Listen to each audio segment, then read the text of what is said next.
Bismillahirrahmanirrahim. Assalamualaikum warahmatullahi wabarakatuh. Berjumpa lagi bersama Kak Intan di dalam pembelajaran Al-Quran Hadis kelas 9 semester 2, masih tentang bab bacaan gharib di dalam Al-Quran.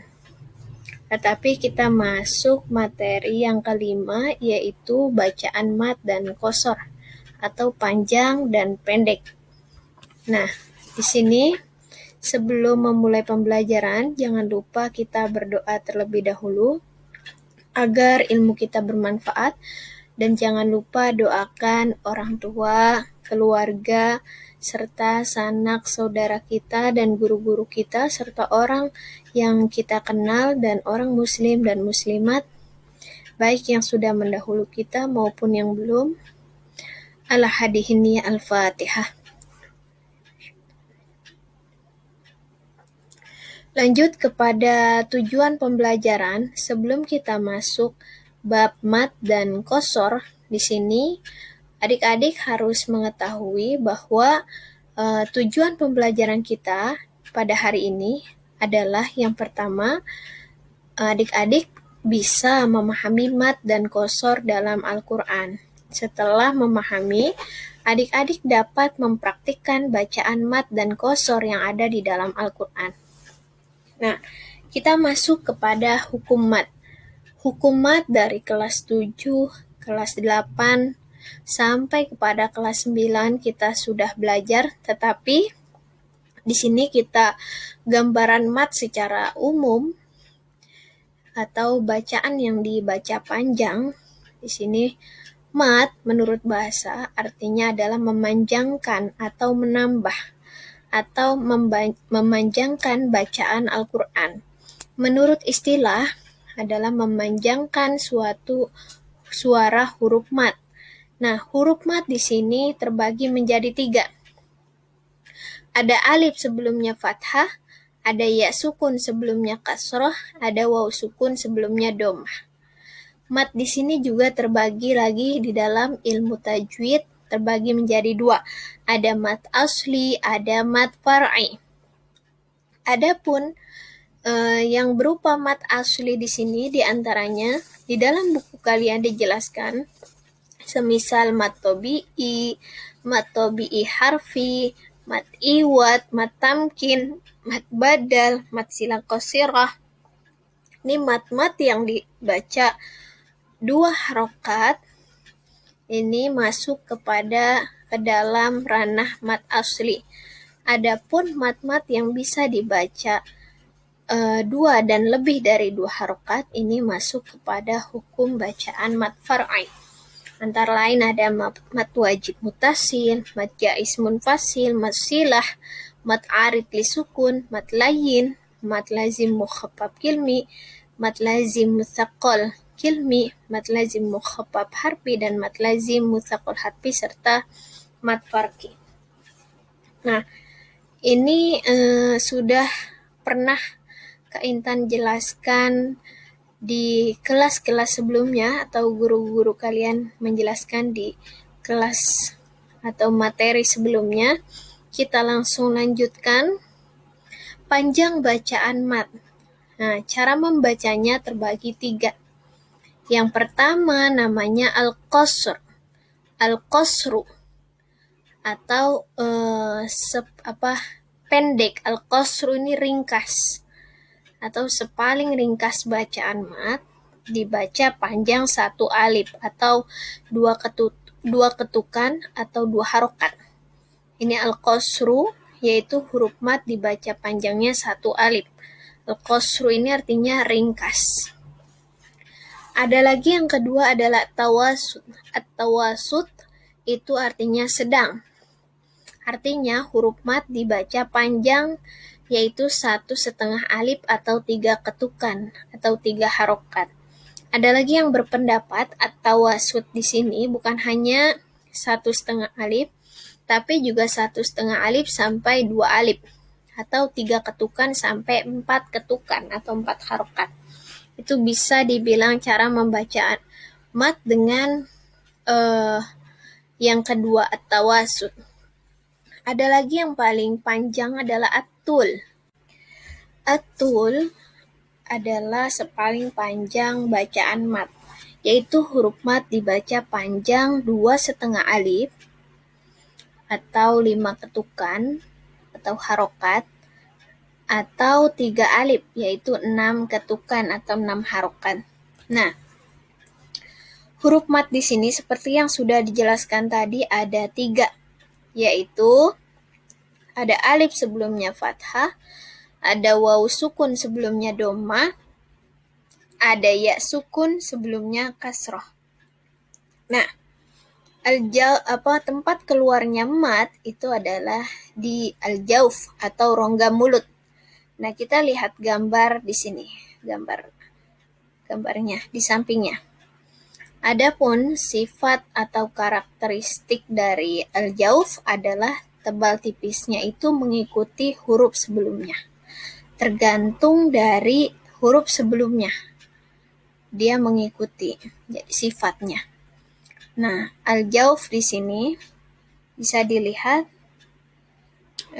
ketika mengucapkan alif, di sini mulut terbuka. Nah, dilihat alif huruf mat, tetapi tebal tipisnya karakteristiknya mengikuti huruf dari sebelumnya. Nah, ketika mengucapkan huruf waw, mulut agak monyong sini kelihatan. Nah, dan ketika mengucapkan huruf mat yang berupa ya, di sini mulut agak terbuka.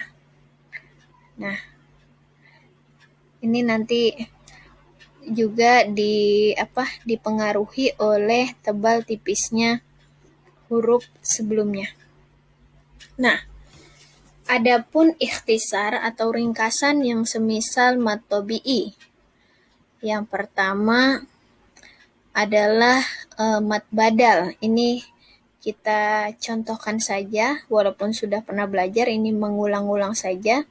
Di dalam referensi lain, tadi selain buku kalian, ada ikhtisar atau ringkasan yang seperti mat tabi'i atau yang bisa dikatakan sebagai mat asli, tetapi dia semisal dalam artian namanya bukan mat tabi'i atau mat asli, tapi dia bagian dari mat tabi'i dan mat asli itu, atau semisal dari mat tabi'i. Nah, contohnya adalah mat badal, seperti adama, utiya, wal iman. Nah, ini yang di kotak seperti ini.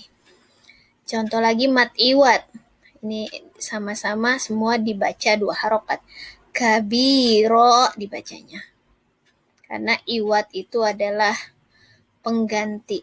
Jadi tanwin di sini digantikan dengan fathah yang dibaca panjang. Ketika diwakafkan 2 harokat. Kabiro, tanwinnya hilang. Qalila, hakima. Mat silah ini juga masih dibaca 2 harokat karena dia semisal dengan mat tabi'i, atau bisa dibilang dari bagian dari mat tabi'i atau mat asli, tetapi dia namanya bukan mat tabi'i atau mat asli. Namanya adalah mat silah qasirah. Hanya dia mirip, semisal, karena dibaca sama-sama 2 harokat. Contohnya, innahu huwa bihi ilmun lahu ma. Nah, sama ini juga contoh mat tabi'i harfi atau mat tabi'i yang berada di dalam awal surat atau namanya fawatihus suwar. Hurufnya antara lain ini hayyun tohur. Ini dibaca seperti mat tabi'i 2 harokat, hanya dia dibaca sesuai huruf. Hamim, haknya sini. Ya, to, ro nih. Hamim, Yasin. Kita lanjutkan lagi. Tadi Toha 2 harokat. sama-sama 2 harokat, to-nya 2 harokat, ha-nya 2 harokat. Ini namanya mad tabi'i harfi. Alif lam ra. Nah, ini ro-nya yang namanya mad tabi'i harfi. Ada lagi mad tamkin, ini sama, masih yang semisal dengan mad tabi'i, sama-sama dibaca 2 harokat. Huyyitum, illiyin, wan nabiyyin. Nah, kalau huyyitum 2 harokat. Illiyina. Ini kalau diwasol 2 harokat. Wan nabiyina. Kalau diwasol juga jadi 2 harokat. Nah, intinya adalah yang semisal dengan mad tabi'i atau bisa dikatakan yang mirip dengan mad tabi'i bagian-bagiannya. Panjang bacaan huruf madnya 2 harokat. Sebabnya karena sesudah huruf mad bukan trio. Nah, ini trio ini yang 3 ini nih. Bukan hamzah, bukan sukun, ataupun bukan tasydid. Jadi kalau ada huruf mad, tetapi sesudah huruf mad bukan trio yang ini, baik hamzah, sukun, ataupun tasydid, dia bisa dikatakan mad yang semisal atau yang seperti dengan mad tabi'i. Ada lagi satu lagi adalah mad far'i. Nah, mad far'i di sini dia terbagi menjadi banyak sekali. Karena far'i adalah cabang. Mad far'i ini merupakan cabang daripada mad yang asli. Dia ada banyak. Kalau apa? Kalau ada huruf mad, dia bertemu dengan trio 3 yang tadi, baik itu hamzah, sukun, ataupun tasydid, ataupun boleh juga kalau ada huruf mad bertemu dengan salah satu yang 2 ini, duo, baik hamzah ataupun sukun, maka dia menjadi mad far'i. Nah, apa saja di dalam referensi ini saya ambil dari buku Metode Maisuro karya Kiai Ahmad Fatoni LCMA, bahwa mad far'i di sini ada mad wajib muttasil. Nah, ini ja'ak. Ini ada mad bertemu dengan hamzah, maka menjadi mad wajib muttasil. Nah, ini mad wajib muttasil di dalam satu kata. Ini berapa harokat? 4 atau 5 harokat. Sama juga ada juga mad jaiz munfasil. Ada mad bertemu dengan hamzah, hanya dia perbedaannya di dalam 2 kata. Inna anzalnahu. Nah, ini inna bertemu dengan hamzah dalam 2 kata, dia namanya mad jaiz munfasil. Harokatnya 4 atau 5 harokat.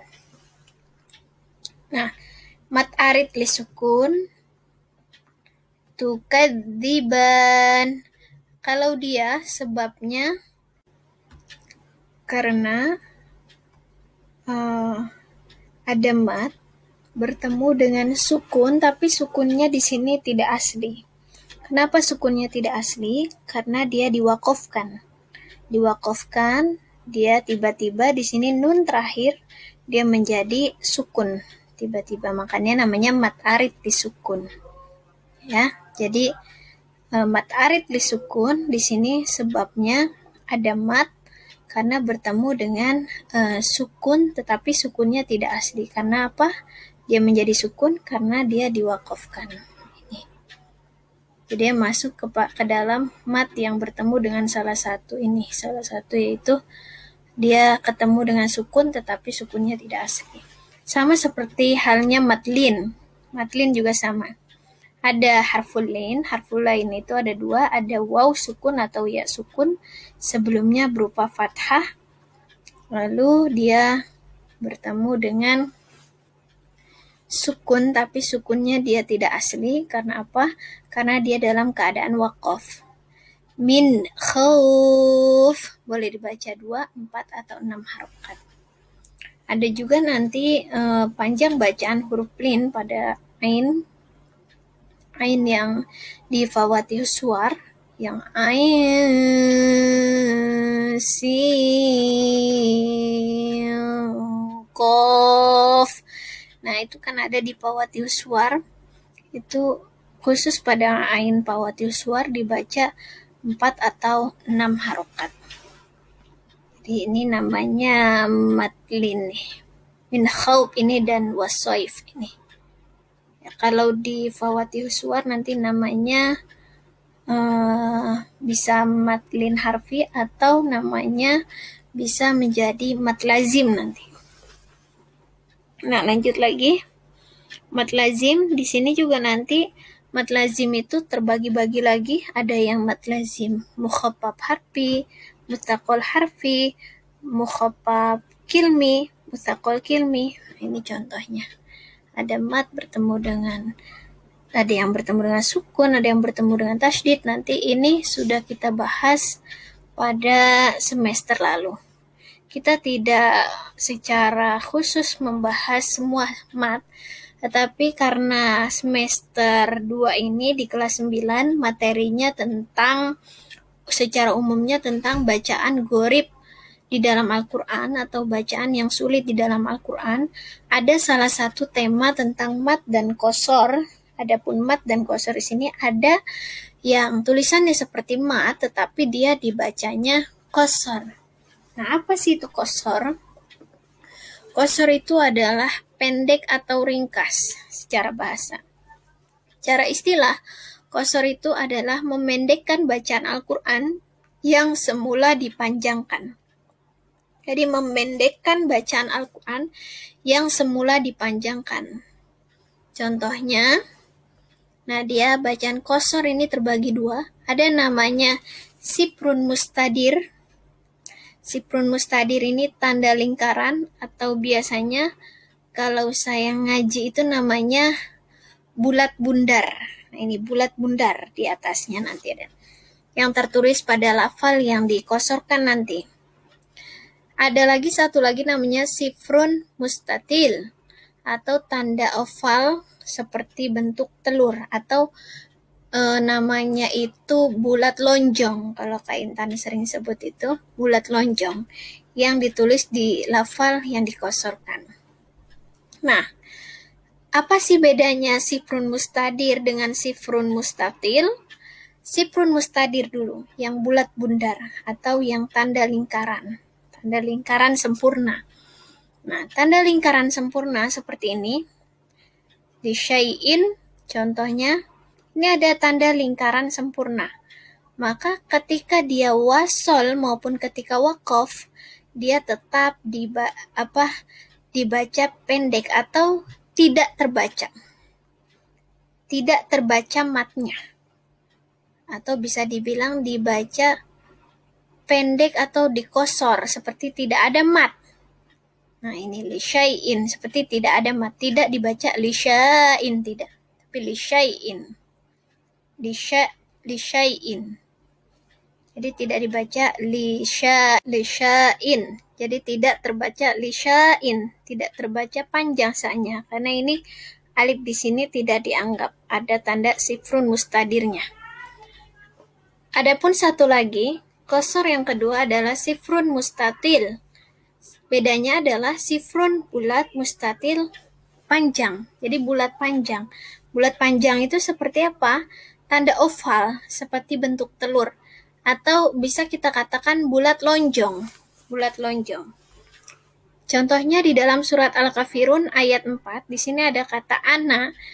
Di atas ana ada bulat lonjong. Jadi ini tidak terlalu terlihat, tapi kalau adik-adik lihat Al-Quran nanti di situ berbeda antara bulat bundar dengan bulat lonjong. Jadi kalau bulat bundar, bulatnya sempurna.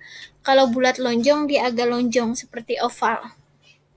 Nah, bedanya kalau sifrun mustatil tandanya, maka ketika di waqaf dia dibaca panjang. Tetapi kalau di wasol dia dibaca pendek. Di waqaf dia dibaca panjang 2 harokat. Anak. Kalau di wasol tidak, anak. Nah, jadi kalau sifrun mustadir, baik di wasol dan di waqaf, dia tidak dibaca panjang atau seakan-akan tidak terbaca matnya. Nah, tetapi bedanya kalau sifrun mustatil, kalau di waqaf dia terbaca panjang, kalau di wasol dia tidak dibaca panjang. Kita lanjutkan lagi, tidak semuanya karena ini kebanyakan. Ini kita lihat yang detailnya. Contohnya, kata di dalam Al-Quran surat Al-Baqarah, bima asawwakanu ya'tadun. Nah, di sini setelah lafaz asaw ada waw, ada alif. Nah, di atas lafaz alif ini ada tanda sifrun mustadir atau bulat bundar yang menandakan bahwa alif di sini atau mat di sini dia tidak terbaca. Karena apa? Di sini terjadi hukum idgham mutamatsilain bila gunnah. Dimasukkan waw dengan waw setelahnya. Seakan-akan nih alif tidak ada atau tidak terbaca karena ada tanda sifrun mustadirnya. Waw pertama yang mati dilebur ke dalam waw kedua, sehingga bacaannya menjadi seperti waw kedua yang ditasydid. Sedangkan alif sesudah waw pertama ini bukan menjadi huruf mat, sebab sebelumnya tidak berharokat fathah, akan tetapi sebagai zaidah. Jadi ini adalah alif zaidah, hanya alif tambahan saja, bukan alif huruf mat. Maka dari itu sebagian mushaf tercetak ada tanda baca bulat bundar atau sifrun mustadir di atas alif. Nah, yang kedua, contohnya bulat lonjong, sifrun mustatil. Contohnya pada lafaz qala ana uhyi wa umit. Coba dilihat di sini ada kata qala ana. Nah, qala ana ketika dia di wasol, ana di sini tidak terbaca panjang, tapi ketika kita waqafin qala ana 2 harokat. Jadi ketika di wasol dia tidak terbaca. Apanya tidak terbaca? Alifnya. Karena ada tanda apa? Ada tanda sifrun mustatil. Ketika di wasol tidak terbaca panjang. Qala ana uhyi wa umit. Itu ketika di wasol. Coba kita jabarkan. Ketika mewasolkan lafaz ana atau domir munfasil maharofa dengan lafaz sesudahnya, maka ana tidak dipanjangkan sama sekali, yakni dibaca anak saja. Akan tetapi bila waqaf ada huruf mat alif yang dibaca 2 harokat. Jadi ketika qala ana, ketika di waqaf maka harus dibaca panjang. Ada huruf mat alif yang dibaca 2 harokat, yakni dibaca ana. Sebagian mushaf tercetak dengan tanda baca bulat lonjong atau sifrun mustatil di atas alif. Demikian bacaan yang semisal di dalam Al-Quran. Begitu pula nanti sifrun mustadir atau tanda-tanda seperti ini bukan hanya terjadi pada alif saja. Bisa juga terjadi pada waw nih. Nah, atau bahkan juga bisa terjadi pada ya. Jadi tanda seperti ini. Tetapi tidak semua di dalam mushaf Al-Quran. Artinya misalnya mushaf standar Indonesia misalnya tidak ada tanda baca di atasnya, misalnya ada juga. Jadi memang sebagian besar ada tanda, tetapi sebagian yang lain tidak ada. Nah, contoh pada lafaz waw di sini ada tanda sifrun mustadir. Waw sesudah hamzah adalah ziyadah atau tambahan. Artinya adanya seperti tidak ada. Dengan demikian tidak ada bacaan panjang atau mat, sebab ia bukan sebagai huruf mat. Nah, sebagian mushaf tercetak dengan ada tanda baca bulat bundar atau sifrun mustadir di atas waw. Nah, demikian bacaan uli atau ulu dimanapun berada dalam Al-Quran. Artinya di sini ya uli. Jadi tidak dibaca panjang uli, tidak. Ya ulil albab atau yang lainnya. Ya uli banyak. Ya. Kita lanjutkan. Nah, ini perbedaan yang lebih detailnya. Kita lihat di sini ada di dalam surat Ad-Dahr atau Al-Insan ayat 15 sampai 16. Di sini ada dua kata qawariro. Tetapi perbedaannya qawariro yang pertama di sini di atas lafaz alif dia ada tanda bacanya sifrun mustatil atau bulat lonjong. Sedangkan qawariro di ayat ke-16 atau yang kedua ini di atas alif ada tanda bulat bundar atau sifrun mustadir. Nah, seperti kaidah yang kita sudah ketahui tadi, ketika mewasalkan lafaz qawariro yang pertama karena tandanya ada sifrun mustatil dengan ayat sesudahnya, jadi ketika diwasalkan dengan ayat sesudahnya maka ro di sini tidak dipanjangkan sama sekali. Kanat qawariro qawarir. Jadi ro pertama tidak dibaca panjang, yakni dibaca qawariro saja. Akan tetapi bila waqaf ada huruf mat alif yang dibaca dengan 2 harokat, yakni dibaca qawariro. Kanat qawariro 2 harokat. Nah, sebagian mushaf tercetak dengan ada tanda baca bulat lonjong, bulat lonjong atau bulat oval atau seperti telur, sifrun mustatil. Di atasnya ada, di atas alifnya ada ini bulat lonjong. Nah, perbedaannya dengan qawariro yang kedua atau di ayat 16 ini, ketika muwasalkan lafaz qawariro di ayat 16 maka ro tidak dibaca panjang. Kanat qawariro mifid. Nah, ini ro ketika diwasalkan qawariro yang kedua tidak terbaca panjang. Sebab alif di sini adalah sebagai alif zaidah, bukan huruf mat. Namun bila waqaf dibaca qawarir. Jadi seakan-akan alif di sini tidak terbaca. Jadi kalau di waqaf dia disukunkan, yakni huruf ro disukunkan. Keterangan dalam Al-Quran biasanya di atas alifnya ro dibubuhkan tanda baca bulat bundar. Nah, kita contohkan misalnya kita wasolkan ayat 15 ke 16 tapi kita berhentikan di sini nih di qawariro kedua.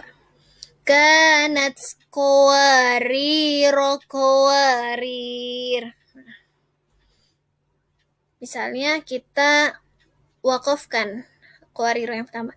Kanat qawariro. Kita lanjutkan yang terakhir. Yuk sama-sama kita simpulkan. Coba adik-adik pahami perbedaan antara mat dan qasar. Coba apa dituliskan di buku apa perbedaan antara mat dan qasar.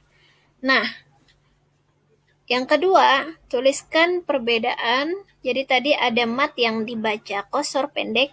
Ini ada 2 tandanya, ada sifrun mustadir, ada sifrun mustatil. Apa ini bedanya? Beda sifrun mustadir dengan sifrun mustatil. Apa bedanya bulat bundar dengan bulat lonjong atau oval? Nah, setelah adik-adik mengetahui perbedaannya, coba sama-sama dipraktikkan cara membacanya kepada gurunya masing-masing atau kepada kakak. Jadi di dalam buku adik-adik itu ada banyak contohnya. Coba dipraktikkan minimal 1 contoh, maksimal ya setiap dari mat dan qasar atau sifrun mustadir dan sifrun mustatir ini 3 contoh. Ya. Jika masih kurang paham, nanti bisa ditanyakan atau chat pribadi atau di kolom komentar ini. Terima kasih atas perhatiannya. Wallahul muwafiq ila aqwamit thoriq. Kurangnya dari kakak mohon maaf. Assalamualaikum warahmatullahi wabarakatuh.